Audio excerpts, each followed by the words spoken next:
Komone a Binasa, grand chroniqueur na Italie.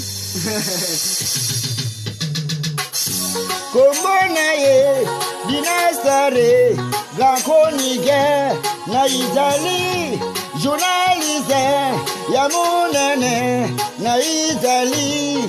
Binasa a foule belé, a sale belé, ba e sobe, ba e biye, na friko yo, na ropo yo, na nya ebite, ya Binasa, ko mona e Binasa. Binasa ria ya na